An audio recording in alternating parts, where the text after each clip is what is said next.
listening to the Fantasy Takeaway Podcast with Murphy Hamilton and Joe Pollock. Proud member of the Full-Time Fantasy Podcast Network. Subscribe, listen, take home the title. What's up, Takeaway Nation? Welcome back. It's been a little bit of a break.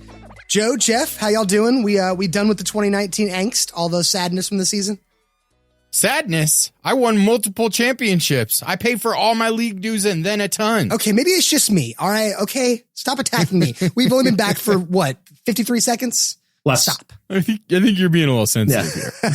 Let's try and reset the sensitivity meter there, Murph. I mean, I'm sad because the 49ers lost the Super Bowl, so that broke my heart. But, hey, I'm happy that I also paid all my league dues. I won second place in like 5 different leagues because, man, I was just meant to be the runner-up this year. I won't rub it in, but we all know why San Francisco lost the Super Bowl. You son of a...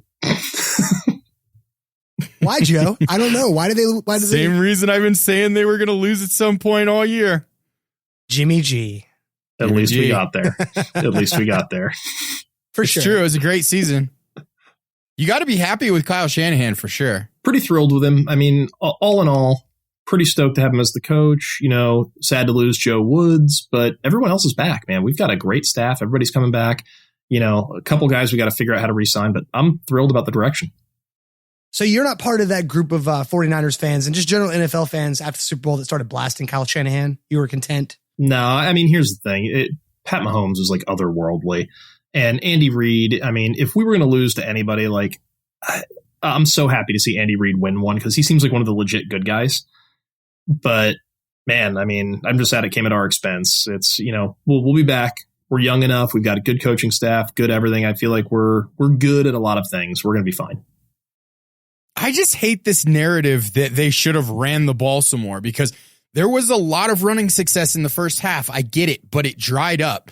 Like that one run where they got to 2nd and 5, they had 2 pass plays that were awesome designed plays with wide open receivers, and the ball got batted down at the line of scrimmage, and the quarterback flat out missed it. Yeah, and for me, my big point of frustration was actually a lot of the clock management, especially at the end of the first half.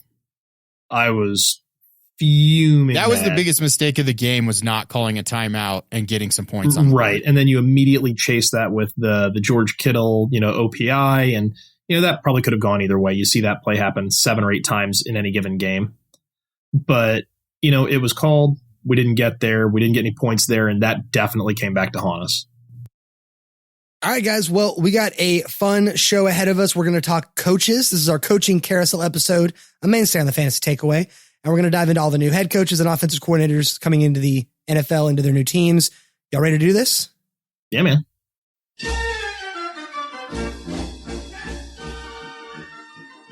If you can see the video, we're all head bobbing right now. That's just a fun drop. I like the carousel music, man. I just got so happy. Reminds you of your childhood years back when you didn't have to pay bills and didn't have a care in the world. Yeah. God, I miss those days. Whoa, I didn't mean to depress you. Calm down. You just sucked all the air right out of me. Thank you.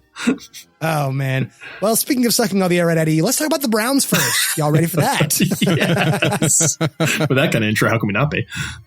For sure. All right. So the Browns have hired Kevin Stefanski, the former offensive coordinator for the Vikings. He runs a similar scheme to Norv Turner, and he uses the run to set up the pass. With the staff you have on the Browns right now, the Baker Mayfield, Nick Chubb, Odell Beckham Jr., Jarvis Landry setup, do you guys think he is going to succeed in year 1? I am a little bit worried that he doesn't have a whole lot of experience running an entire offense, and they've really kind of just hired a yes man in Alex Van Pelt to be the offensive coordinator. I think Stefanski is taking on a ton of responsibility here. And really, how much do we know about how much Gary Kubiak did last year in Minnesota? Because he may have been the play designer for the entire offense for all we know. Yeah, I'll co-sign that. There's a lot we don't know here, but if I were going to make assumptions, I guess I can only look at the performance the Vikings had on his watch. And I mean, the offense looks, from a personnel standpoint, really similar. Diggs, Odell Beckham, Thielen, Jarvis Landry, Dalvin Cook, Nick Chubb. You have 2 offensive lines that are a little patchwork at best. Kirk Cousins, Baker Mayfield, if you want to make that comparison, I guess. even Rudolph versus Njoku, like there's really similar personnel sets here. I think it's possible this offense gets reloaded and they start actually producing because Freddie Kitchens was just a psychopath. Like, I don't know what was going on there, but by the end of the season, that entire team was ready to revolt. I don't think it matters what he calls. I think it matters more that he just keeps all the personalities in the line and kind of just keeps everybody happy. And they'll produce on the field. There's too much talent there not to. Yeah, the one nice thing about Stefanski is he's basically coached every offensive position. He was an assistant QB's coach, a tight ends coach, a running backs coach, a quarterbacks coach, and then an offensive coordinator. The only one he really hasn't coached was wide receivers. So I think that he's worked with a lot of these kinds of personalities throughout his career. He worked his way up with the Minnesota Vikings, and they've really had pretty good offenses with him as a part of the scheme. So there's definitely hope here. But if they're going to run a Kubiak-style system or a Norv Turner-style system, we can absolutely expect the running game to be elite. Like, even with a decent offensive line like they have right now, their offensive line certainly isn't good, like you said. But if their offensive line is just average in this kind of a situation, Nick Chubb and maybe Kareem Hunt, if Kareem Hunt's gone, Nick Chubb has a legitimate stake at the number one spot at running back for our rankings. I don't know if I'll have him there, but he's in the conversation immediately. Absolutely. We were talking about that before the show, that he's a top 3 type guy, potentially even number 1. But I mean, if Hunt's back, I mean, that 2-headed monster can get nasty in a real hurry. And the wild card for me is actually the running backs coach. Give me Stump Mitchell. This guy has had a litany of 1,000-yard backs and highly productive backs from Ricky Waters to Sean Alexander, Clinton Portis, David Johnson when he went bananas in 2016. Even Andre Ellington had 2 really solid years under his watch. If he can take some of these guys, and specifically I'm looking at Ellington, and make them wildly productive, imagine what a guy that's really talented like Nick Chubb and another guy like Kareem Hunt could do. I really liked last year how they started to put both of them in the backfield together and flex Hunt out as a wide receiver. And I think that they'll probably do some more of that because we saw a little bit of it with Madison and Cook, but Madison isn't the kind of player that Kareem Hunt is. He's not nearly the receiver. He's not nearly as agile, and he's not nearly as good once he gets to the outside. So I think that Stefanski's going to come in, watch that film, and say, assuming they have Kareem Hunt still, we got to continue to do these things. Sure, and he's a restricted free agent, so there's a strong chance they tender him, keep him on for another year, and go from there. I think the question we have to ask there is, will the most recent altercation he had off the field, or incident off the field, impede his ability to be, on the field? Yeah, I think that really depends. If he gets a suspension from the league, I think he might be looking for a new team. If he skates by without a suspension one more time, I think he's probably a Cleveland Brown unless somebody absolutely blows him out of the water with an offer sheet. All right, so let's change gears a little bit. We've talked about what we expect from the offense, but let's talk about the overall organization, if you will. They did hire Andrew Berry as the general manager. If you don't know, Andrew Berry was the vice president of football operations for the Eagles last year, but he was also the vice president of player personnel for the Browns for the 3 years prior to that. Seeing as this is the guy that will make decisions about, players coming in, things like that, good move, bad move? Are you undecided at this point? What do you think of this hire? This guy is a Sashi Brown disciple. He's going to go out there and he's going to use analytics to the fullest. I expect them to be very active, moving up and down the draft board, maximizing their compensatory picks. I almost look at their strategy in the front office to being very similar to what the Ravens did with Ozzie Newsome. They were always leveraging their compensatory picks. They're always moving up and down, trying to add and improve their draft status. I don't know if they'll move their 1 this year because I think they really want to bag a tackle. But, man, I expect to see them be very, very active during the NFL draft. Yeah, and if that leaks down through the rest of the organization and we can expect an analytical approach from the offensive coaching staff as well, that's good for fantasy football because you're going to see a lot more going for it on 4th down. You're going to see a lot fewer punts, a lot fewer field goals of 50 yards or more, and that just means more numbers for the offensive players. I think it's a good thing from the fantasy perspective. Yeah, and I think it's true any given year when we look at a team and you get the all-hype team. We see it every year, right? It's that team that gets all the free agents, makes a bunch of trades, and they seem like they're too much talent not to win, and they're always really a year away. It takes coaching or just melding of the players' personalities to really come to fruition. this could be the case where Stefanski just becomes the calming influence over all these egos, and these guys get back to what we thought they were going to be in 2019. If only, man. I'm still so bummed. But they had a lot of injuries too. I mean, Odell Beckham Jr., their best wide receiver at this point, went down with a groin injury. Not quite down, but for your fantasy team went down. So, I mean, the better year has to be coming. I would think so. There's a lot that hinges on whether Baker Mayfield can take a step instead of regressing, because he looked good in his rookie year. Kevin Stefanski's been a quarterback's coach. I think that he has what it takes to really make Baker Mayfield make that move. But Baker's got to buy in, and he's not the type of player that's really going to accept coaching all that well. So it's definitely a wild card at this point. I think it also depends on whether they're going to use his skill set to their advantage. Last year, they ran very few play action passes compared to the rest of the league, and Baker in his rookie year really thrived in the play action. So if they mold the offense more to benefit him, it will help a lot. This year was just not a good year for that kind of stuff. Hey, Joe. If I had to hold your feet to the fire and ask you, Baker Mayfield, where would you draft him? Where would you stick him right now? QB 7, 8, 13? I think he's a fringe QB1 for me at this point. I think I would probably put him just outside of that top 12, but part of that is also not really knowing what's going to happen for some of the guys that I might potentially put in front of him. Like, does Taysom Hill come back with Drew Brees? Are they actually going to split time? Because Drew Brees was really, really good this past year when he was on the field. He was a top 10 quarterback, unquestionably. And if he's splitting time, he might not be that guy anymore. So it's really, he's somewhere in that range, but it's more about the other guys that I think are better quarterbacks than him having a situation to thrive. That's cool. I can dig that. That's probably about where I have him. I was thinking somewhere in that kind of 8 to 12, 8 to 13 area. And I have guys like Breeze kind of taking a step back a little bit.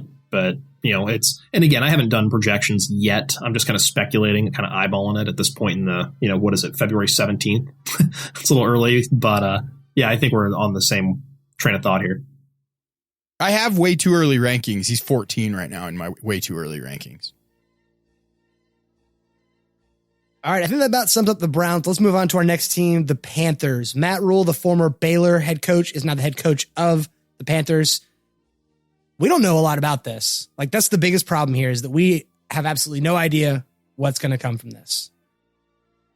It is pretty tough to say. I think we can look at this not from exactly a scheme perspective, but from the unknown perspective, as we looked at the Cardinals last year. There's a lot that's probably going to change about his offense coming into the NFL. So projecting based on exactly what he did in college seems a little bit foolish to me. But he does have some NFL experience, and I think that's going to translate at least a little bit to what we can see for the Panthers. I think as far as the weapons go, Christian McCaffrey is going to be fine, but don't expect 400 touches out of him again. I don't think that the front office is going to want him to do that, and I don't think the coaching staff wants that. I think that where DJ Moore goes is all up to how hard he wants to work and how much they want to throw him the football, because I think he's got all the upside in the world. Yeah, I'm with you in the Christian McCaffrey, realm. They can't give him 400 touches again. If they pace him that way, he'll be dead by week 10. DJ Moore, I'm not worried about his work ethic. What I'm really worried about in this offense, regardless of what they're running, is who's going to be the quarterback.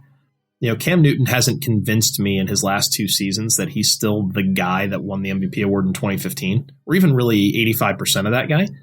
I just see somebody who can't seem to stay healthy. He always seems kind of dejected on the field. I don't see the happy, excited Cam that's out there doing the Superman thing and looks like he's happy to be on the field. He always just kind of looks like he's just trying to get to the clock saying 0-0-0.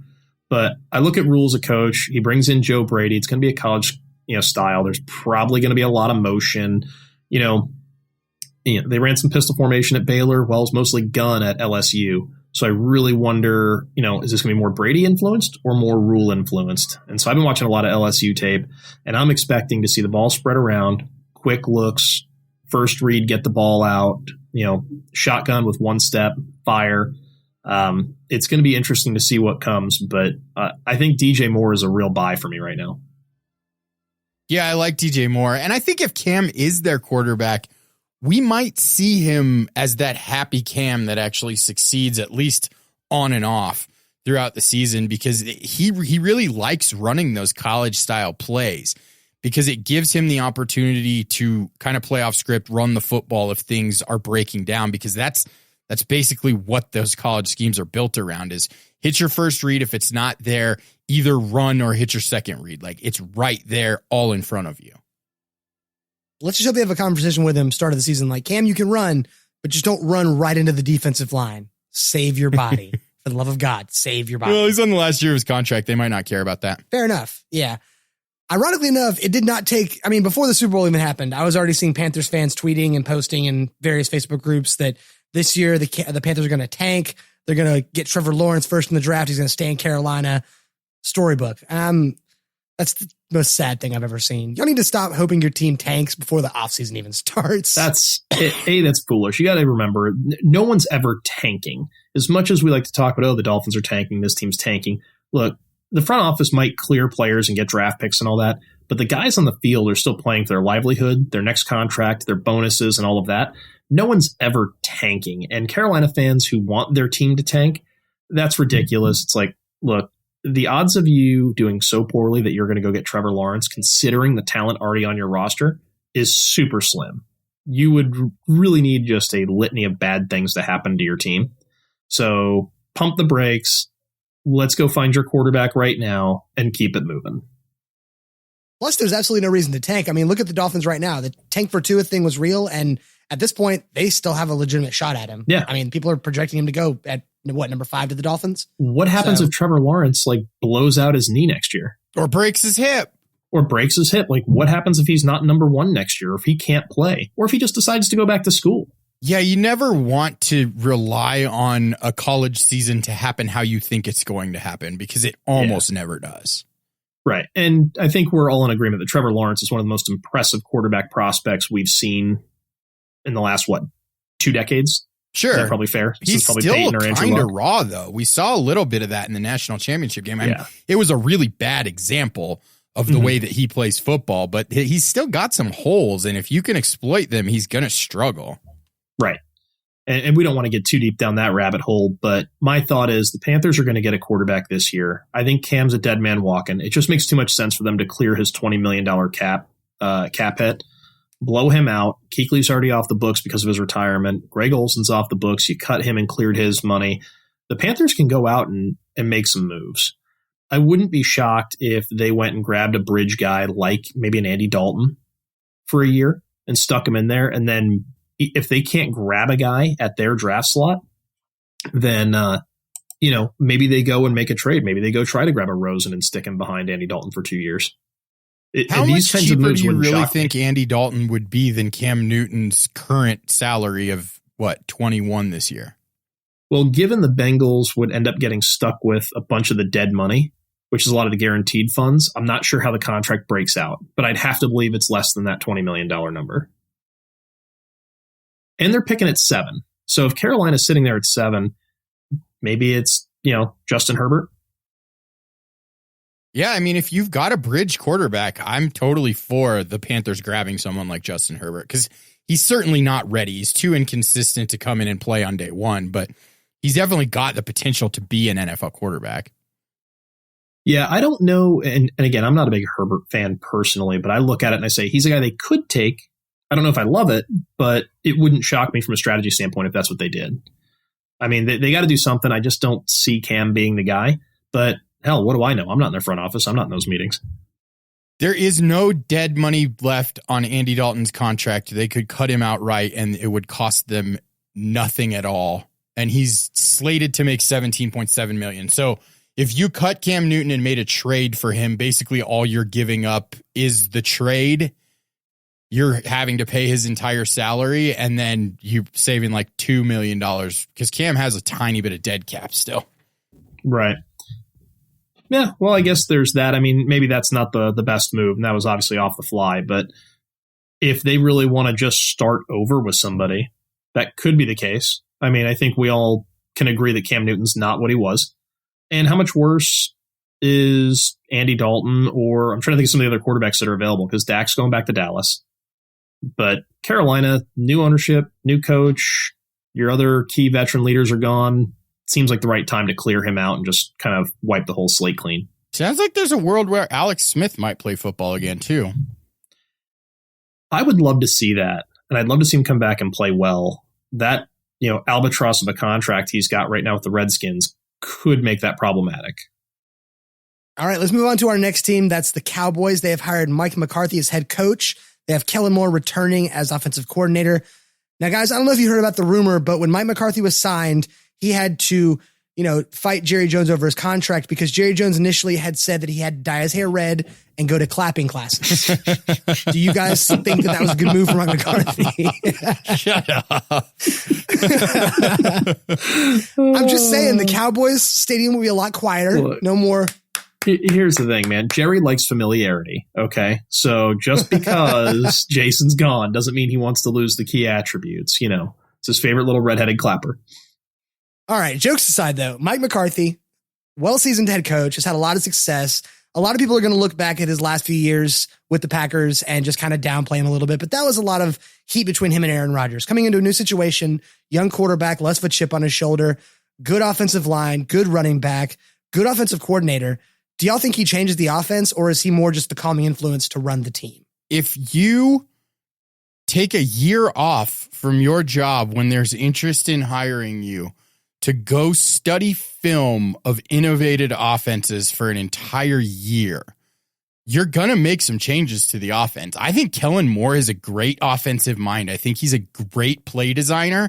And honestly, I could not be more excited about this. They were an amazing offense with an amazing offensive coordinator last year. They have a great quarterback for their personnel. This is a match made in heaven, guys. Yeah, I actually really like the landing spot, too. The one thing that I'm looking at here that might be different than what we had seen from Dallas all of last year is we're going to see more of Tony Pollard. We're not going to see a split the way we saw in Green Bay where we couldn't seem to get Aaron Jones on the field. I mean, Zeke's still going to be the guy, but Pollard's shown to be explosive. He can help out in the passing game, and he does a nice job of spelling Zeke, but I wouldn't be shocked to see him just a touch more often. And that might keep teams off balance, making Zeke all the more effective when he does get the ball. See what Cleveland did last year with Chubb and Hunt in the backfield. Randall Cobb's a free agent too, right? Yeah. He's probably gone, I would think. And I would assume he's gone. And Pollard has actually played some slot. He's played some tight end, like not in a traditional sense, but he's lined up in line to go run routes. I think that you could see both of those guys on the field quite a bit in a more college style approach to offense. And that would be fantastic for Zeke, because if you're putting another player out there that's going to take up some space from some linebackers, you're in a really good spot to run the ball between the tackles.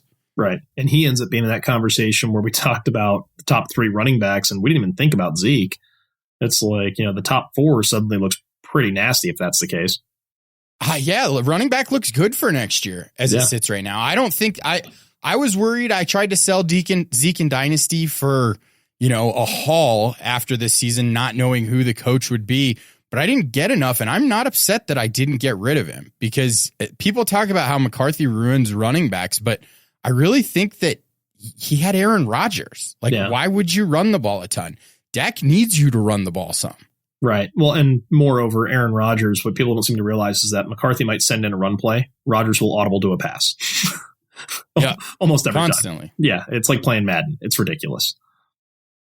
So circling back to y'all's Tony Pollard comments, are we saying on February 18th, 2020, way too early, that you need to keep him in mind as a late round draft pick? Oh, yeah. Maybe a buy low candidate, somebody you want to own just to see what happens with him? I bet you by week 2 of the preseason, he's getting a ton of hype, and we see his ADP just shoot way, way up. Yeah, I don't mind trying to acquire him right now in Dynasty too. Like, if he's going to be super cheap, he's a really talented player, and I think he's going to have some value, especially in the deeper Dynasty leagues. Right.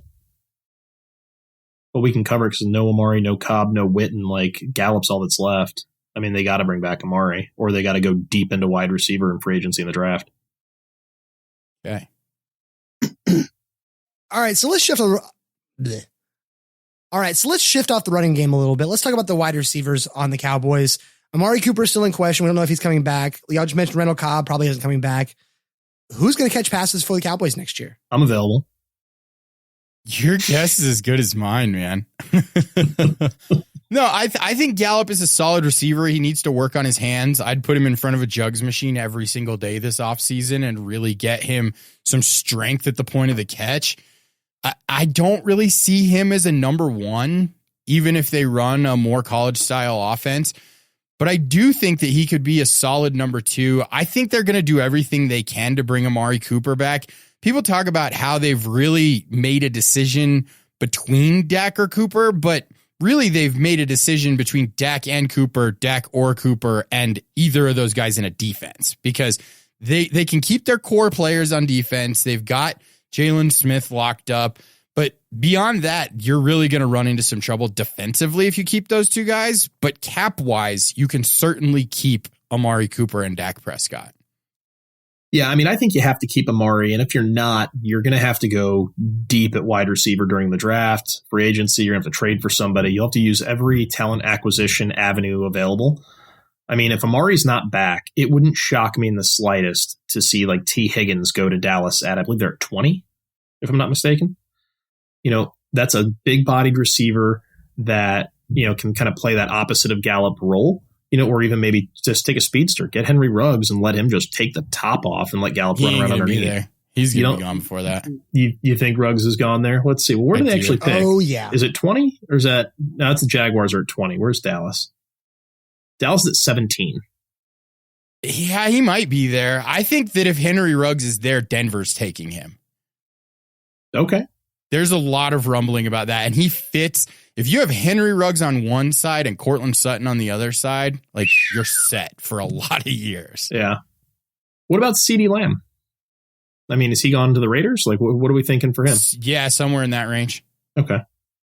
I think there's a world where CeeDee Lamb is a top 10 pick. I think we could see both Alabama wide receivers and CeeDee Lamb gone in the top 15. Okay, that's fair. I actually like T. Higgins as being the fit.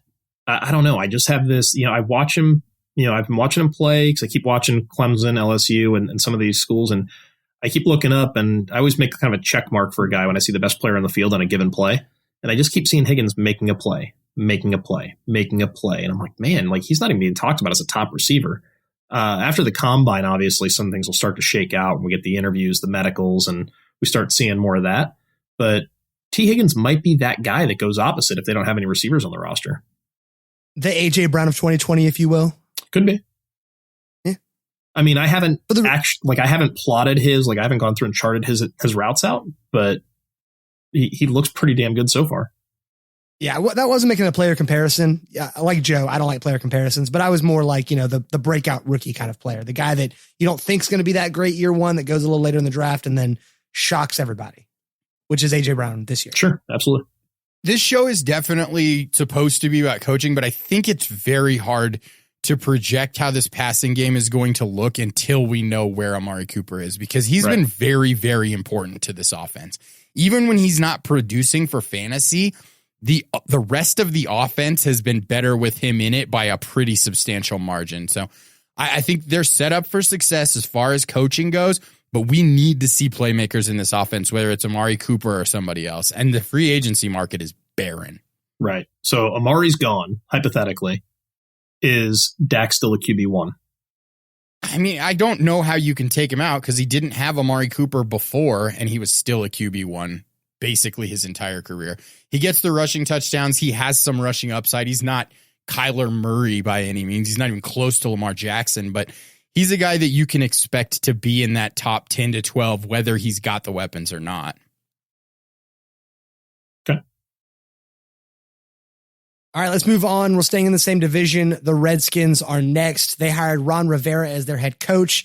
He brought in Scott Turner, who he's very familiar with from the Panthers, former offensive coordinator for the Panthers.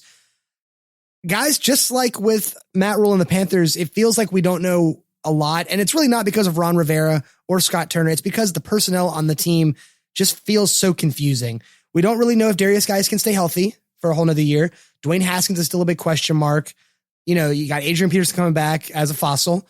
I like the coaching staff, but I don't know if they're gonna be able to do much in year one except just start the rebuild, because right now they don't have a lot of the pieces in place to say they can just turn it around in 1 year.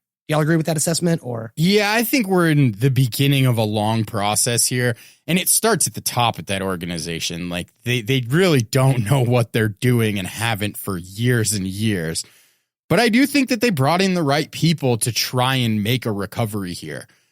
I think what we can expect is that they're going to try to run the football a ton. I don't know if it's going to be a 1-back scheme, a 2-back scheme, a 3-back scheme, but I do think that there is going to be value in those running backs because I don't think that they trust their quarterback to throw the ball downfield. I don't know why you would.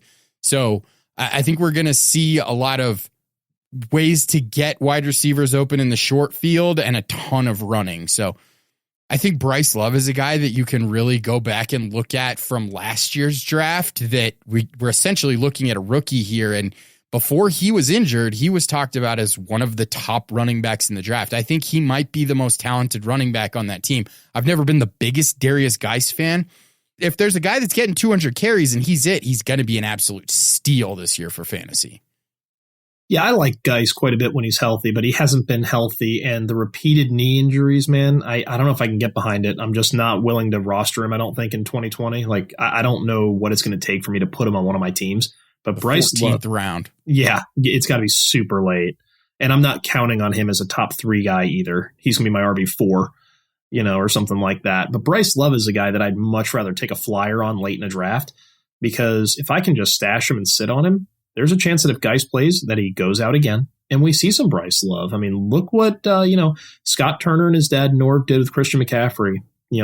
Bryce Love succeeded McCaffrey at Stanford. Similar skill set in terms of being able to get between the tackles, catch the ball out of the backfield, and make plays in space. He's not a traditional workhorse, but right. Neither was McCaffrey. They're very similar players in terms of skill set. Right, and I think McCaffrey's better than Love. Agreed. Agreed. The pedigree is much better. I think he's built a little bit more sturdy, but it's not to say that we couldn't see a handful of really good games out of Bryce Love if he gets the backfield to himself. All right, on to the passing game. Outside of Terry McLaurin, there's still a lot of questions, and Terry McLaurin had ups and downs last year. Like Joe mentioned, they don't really trust the quarterback play there. So is there going to be a little more of the same this year? Are we going to be all in on McLaurin, or is this going to be one of those things where you got to wait and see who else they draft, pick up a free agency, that kind of thing? The pieces around him certainly matter, but when you watch the film of McLaurin, both at Ohio State and in 2019, he is a very good route runner. He makes space. He has great hands. So I think he's a guy that's going to have a role regardless of what offense he's in. I don't think that we can expect him to be consistent just because of the quarterback play, but we did see Ron Rivera coaching a team that was running almost the same scheme with no quarterback to speak of, with DJ Moore, who's not the route runner that McLaurin is, but probably is a better physical specimen than McLaurin, absolutely going off. So I think there's upside for McLaurin, and it really could be more consistent than we're expecting. Yeah, I mean, the thing for me is that you mentioned Alex Smith earlier. His contract, as far as I'm aware, is still a bit of a mess. If he comes back and he can play, what's to say he doesn't beat out Dwayne Haskins? Haskins is over here on the sideline taking selfies with fans instead of being on the field when he's supposed to be. I mean, there's a real possibility that this guy plays himself out of the starting job. And I'm not saying because he's not talented or because he didn't have flashes and things like that, but if he doesn't show himself to be a professional, I could see a veteran coach like Ron Rivera looking right at Dan Snyder and saying, we're not playing this kid, he's not ready. And we're going to go with Alex Smith, who you're paying a fortune to, in which case Terry McLaurin becomes super valuable with a competent quarterback under center. Alex Smith does have a $21.4 million cap hit with a $32 million dead cap. So he's on this team. If he's healthy, I don't see why you don't bring him back in if Haskins looked the way he did last year. And if that's the case, Alex Smith fits the system and he fits what they want to do and Terry McLaurin's skill set very well. I think Terry McLaurin is a guy that the hype could get out of control. He had a great rookie season, but if he's in a spot where he's a pretty good value, that's a player that I'm going to be owning a lot of this year. Define really good value. Are we talking like 5th round, 6th round? 7th probably 7th is round? where you're Okay. like smashing the button. Okay, fair enough. What if he's going, and I'm spitballing here, like what if you see that ADP sitting between rounds 4 and 5? Like they're right at the 4-5 turn. Like, are you just avoiding? It kind of avoiding? depends on how the rest of the draft is shaking out, but I think I'm going to have moderate interest at best. Okay.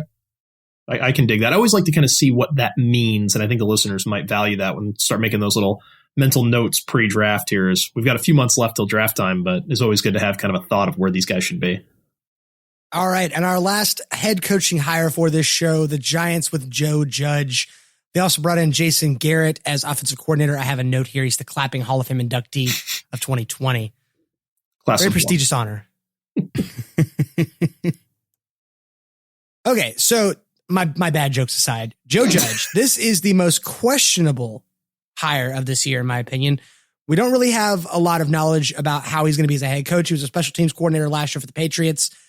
Is this another one of those moves where a team goes, Bill Belichick disciple, got to hire him, and then get shafted by it? Or could this be an outlier? I have a little bit of hope for this team because they have what appears to be a quarterback with a ton of potential. They have an offensive coordinator who really, he started with Tony Romo in Dallas, and they had some really good offenses in Dallas under Tony Romo. People talk about how Garrett was this unsuccessful, bland offensive coach, but that really started when he became a head coach. When he was offensive coordinator for Dallas, they were explosive. They were top 7 in yards, I want to say 3 out of his first 4 seasons. So it's one of those situations where you've got a guy at offensive coordinator who has a ton of head coaching experience. He's had moderate success in that role. I think I'm not thrilled about the Joe Judge hire, but Jason Garrett could be that sounding board that really helps one of these Belichick assistants get off the ground. Yeah, I really feel like the Giants are trying to catch lightning in a bottle the way the Ravens did with John Harbaugh. Harbaugh came over as a special teams coordinator and became a head coach. He'd left Philly, gone to Baltimore, and the rest is history. You know, they probably look at him as a leader of men. Here's a guy who's going to be basically a CEO of the team and not so much a play caller. We see so many coaches that are hired as a specialist on offense, specialist on defense, some kind of play caller. I feel like the hire here was directed more into leadership, organization, and putting the right people in place to make the right decisions. And the Jason Garrett hire, I think, is a good one. When you think about having Saquon, you think about Evan Ingram, Sterling Shepard, Golden Tate, Daniel Jones seems like he's pretty decent if he can straighten out some of the turnovers. That offense is going to be humming pretty quick. I wouldn't be shocked to see them go O-line here in the first round because they need it. They're aging at left tackle, and they've got some real holes otherwise. But defense is really where all the questions are going to be. Can they stop anybody? Because I don't know if the Giants are going to score 40 every week, but it might be a fantasy-worthy offense to look at because they might have to. Yeah, if the defense is bad, we could really see multiple top-end fantasy options. Even with the turnovers, Daniel Jones could end up being a top 10 quarterback just in the same way that Jameis Winston was a top 5 quarterback last year, because Jameis wasn't good, but he was constantly throwing the football and the volume got him there. So we could see that same thing out of New York.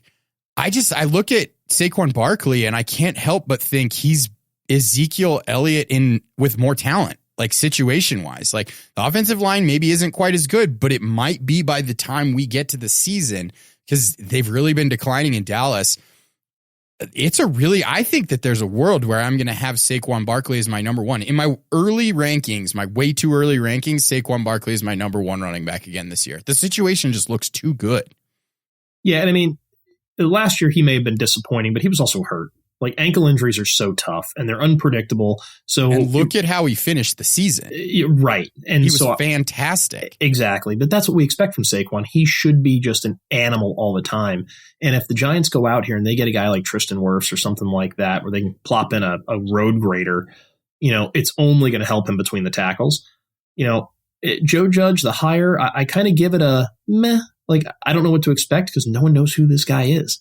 But my feeling is that the coordinators will be running this team and the offense will have to score a lot of points every week. This might be like a Tampa Bay style offense in terms of tons of players that can score tons of points fantasy wise for what Tampa did in 2019. Instead of Godwin, Evans, and Winston, maybe now we've got Saquon, Jones and Evan Ingram. Sure. Yeah, I think they're set up for a ton of offensive success. I don't know about the defensive side of the football. They're not going to be a defense I'm going to be drafting for fantasy. I probably won't even own that many players on their defense for IDP. But as far as offensive players go, we can expect really good things here. All right, that'll do it for all the head coaching hires. I got a couple notes of coordinators that kind of thing to keep an eye on. First one I want to talk about is one near and dear to Joe and I. Pat Shurmur has been hired as the offensive coordinator for the Broncos, former head coach of the Giants. Now, as a head coach, didn't do so great. As an offensive coordinator, though, Joe, I know you were pretty excited about this hire. He has a pretty good track record as an offensive coordinator. It's kind of a hit or miss track record as an offensive coordinator, but if we look at that season with Case Keenum in Minnesota, Case Keenum is an inadequate NFL quarterback. He can't throw the ball outside the numbers down the field well enough to keep people from stacking that box, pushing up against the wide receivers defensively. And even with those inadequacies that Case Keenum had, that offense was fire. It was really, really, really good. And with Drew Lock physically is a much, much, much better quarterback than Case Keenum ever was or ever will be.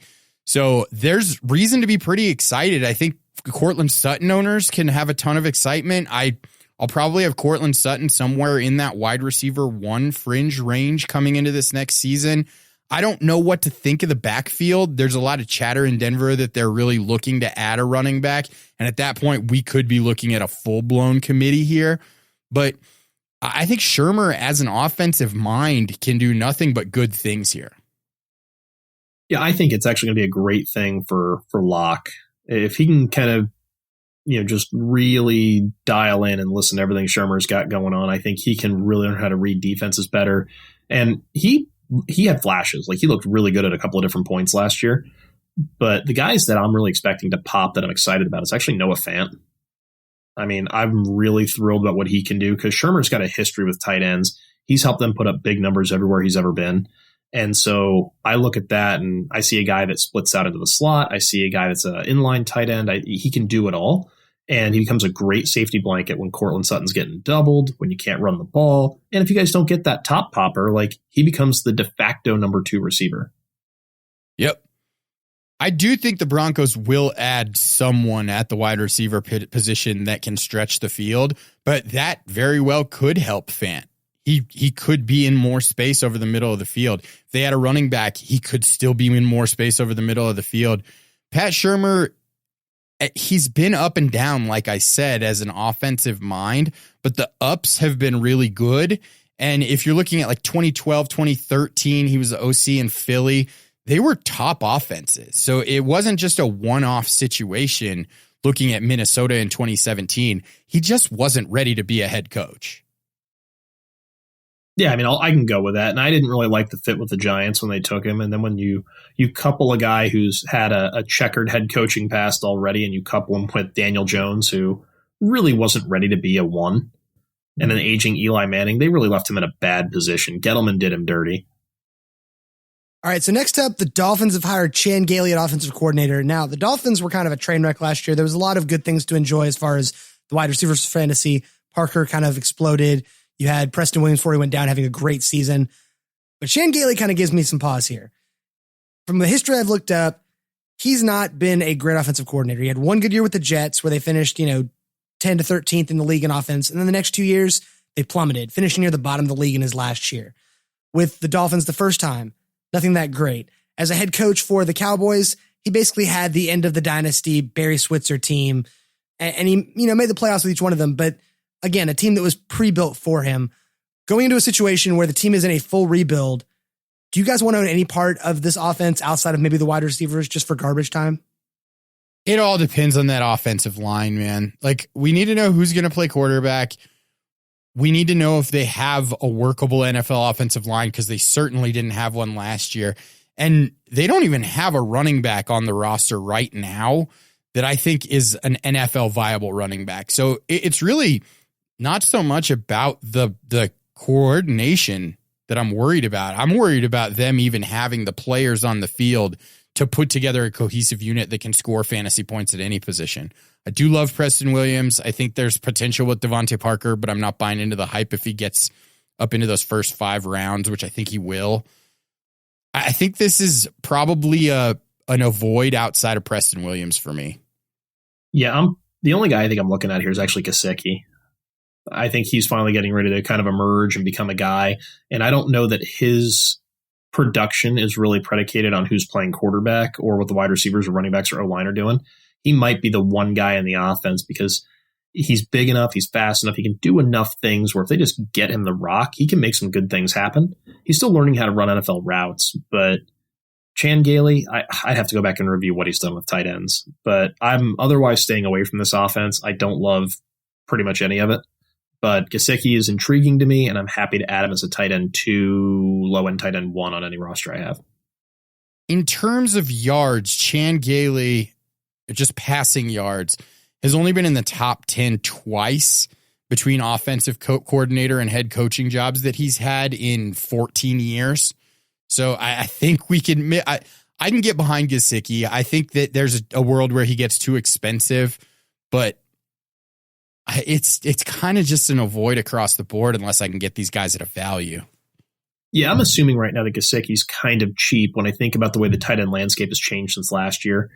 There's been a handful of players that have emerged, and it pushes, players like Gesicki who haven't fully popped yet kind of down the board. So you might be able to snag him pretty late.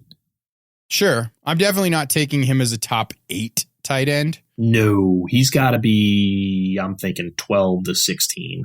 And 12's, sure. and 12's and if you can get it. him there, yeah, absolutely. You're drafting him. Yeah. And 12's pushing it, to be clear. I think he's more of a tight end 2 stash and see what happens. All right, and lastly, I have Kevin O'Connell hired as the offensive coordinator for the Rams and Bill Lazor hired as the offensive coordinator for the Bears. Both of these guys are just there. The play calling will still be in the hands of Sean McVay and Matt Nagy. Anything y'all want to add to that? No, I think that'll pretty much do it. Bill Lazor has actually had some pretty good influence on teams that he's been a part of, especially for individual fantasy players, but we're really not going to see much change here. Like, Nagy's still running an Andy Reid scheme that's not quite as good as Andy Reid, and Kevin O'Connell's not going to do anything. Yeah, both of those coaches, I mean, I'm not too thrilled about it because they still have Trubisky and Goff as the quarterbacks, and so they are what they are. Trubisky is, to me, he seems like he's closer to a flame out than a guy who's going to take off, and Goff is a guy where he's just going to always have bad road home splits. Like, until he figures out how to bring his pillow with him on the road, I don't see him becoming the guy that we need him to be. He still can't read a defense. Yeah. I mean, it's astonishing that you could be a quarterback for this long in the NFL and still have zero capability to do that. And he lacks like incredible physical skills to really compensate for that. So, I mean, he's just been put into great scheme after great scheme, and he still is middling at best. Yep. One last note on Matt Nagy. I feel like with Andy Reid disciples, while there's a lot of good there, you've seen, good things for the Eagles and so on. Until I see one of them reading their plays off the back of a Waffle House menu, they're not going to achieve the Andy Reid level of success. They need to learn that lesson. Waffle House menus will get you there. Matt Nagy has been a disappointment in Chicago for a lot of Chicago Bears fans. He's 20-12 as their coach. That's the difference between Andy Reid coached teams and Andy Reid disciple coached teams and Bill Belichick disciple coached teams. Yeah, and I feel bad for Nagy, though, because he is saddled up with Trubisky, and I don't know if that was a Ryan Pace decision or what that was meant to be. But to me, if you've got a bad young quarterback like that, you're not getting anybody else. So unless they can go ahead and get a guy this year to put behind him that can kind of do what Tannehill did to Mariota and show up and play well and make some things happen, I'm expecting a middling offense in Chicago this year. Rub it in, Niners fan. Rub it in. Sorry, buddy. You rubbed in the Jimmy G stuff all season. I think he's had the right to do that now. Sure. I mean, that move that the Niners made to move back and let them draft Trubisky was one of the best draft moves of the last decade. I was so happy because I thought we were taking Marcus Lattimore. Yeah. And then we took Solomon Thomas, and I was so mad. Well, we dodged the Trubisky bullet, but Solomon Thomas has been a disappointment compared to, say, Lattimore. Lattimore was amazing and then terrible, and now he's amazing again. I don't know what switch is flipping on and off for him, but it's been crazy. Yeah. Well, Solomon Thomas has been poor, less poor, a little less poor. He's not quite fully average yet. He's situationally okay, but that's not what I'm expecting out of a top 3 pick. No, but he was definitely a contributor on that defense this year. So that's fair. I'd rather spend the money on Eric Armstead than him, though. I hear you. All right. So one last question before we get out of here. This isn't really a coaching change, but it involves a coach. How do y'all feel about Bill O'Brien getting more control over the Texans organization? That is a great analysis right there, Joe. What a great disaster, analysis. man. That window for a Super Bowl for them is like barely cracked open, and they have no draft capital. I don't know how no draft capital. They have no cap space. Yeah. They're a terribly run franchise. And you just gave the keys to the castle to the guy that did it to you. Right. And I don't know how they're going to get the Watson deal done. You know, you've got Hopkins he's closer to 30 than 20. You know, Fuller can't stay healthy. You've got Stills left on offense. You don't really have a running back to speak of. Like, where is this team going? Watt's aging. You have no more Clowney. Like, I just don't get it. I would say that it is a piss poor to very piss poor move. I have actually started a GoFundMe for the Texans players to get them therapy after this. I feel like they're going to need it. Just saying. I mean, well, they're going to be just struggling. They're going to be one of those teams that wins like 8 to 10 games every year. They'll get bumped in the first round of the playoffs because they'll just run into somebody better. And they'll never have good enough draft capital to do anything about it if they had the draft capital. So it's going to be really interesting. It'll be as far as Deshaun Watson can carry them. And it's a shame because I think he's a really special quarterback. If you guys were going to pick a number 4, 17, 19, 45, or 50, which one would you pick? 17. That was what I was going to say too. Boom. Are we helping people break boxes right now? I just won something. Hell yeah. We'll see what it was in a minute. To add into that Bill O'Brien thing, though, I think unless he wakes up having an epiphany that he needs to draft an offensive line, Deshaun Watson's going to become our first cybernetic quarterback because he's just going to take so much damage that he's either going to Andrew Luck it or he's going to just get cybernetic implants and just not have to worry about ACLs anymore. Man, that'd be pretty cool. Could you imagine him being, half cybernetic like the Terminator? Joe, what'd you win? I don't know yet. Oh, man, the suspense is killing me over here. Last time I was in this situation, I got the stupid Montez Sweat helmet, and I was pissed. Is it an Old Spice helmet? Yeah, it better smell like Old Spice. That would have made it better. That's what I want. I want an Old Spice gift set signed by Montez Sweat. That's what I need in my life. They're probably out there. I mean, he's a spokesman for him. That's what I'm saying. I'm sure I could find it. I'll put up a shelf to put it on. Even I'll figure it out. Honestly, though, I think that's one of the better endorsing moves I've seen in a while. Like the Montez Sweat commercials are pretty funny. Like they make me laugh. Same here. I think that they were really well done. I'm so excited to see what Joe wins here, man. We never get to actually see any of this kind of stuff. What was y'all's favorite Super Bowl commercial? None.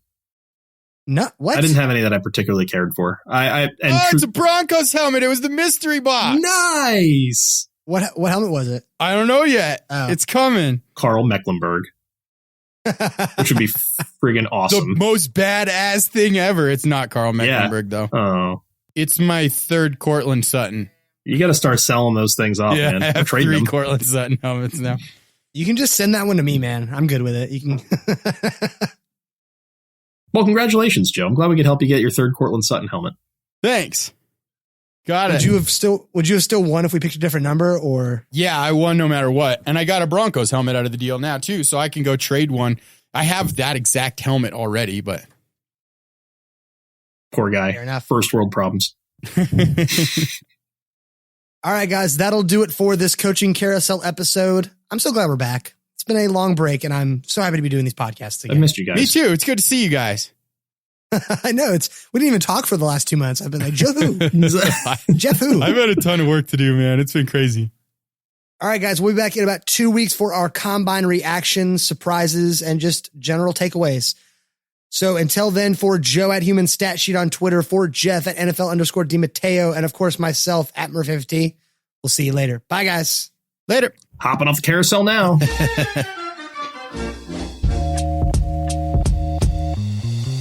Thanks for listening to the Fantasy Takeaway Podcast. Don't forget to subscribe on Apple Podcasts, Google Podcasts, or wherever you listen to podcasts. And follow the show on Twitter at FF Takeaway.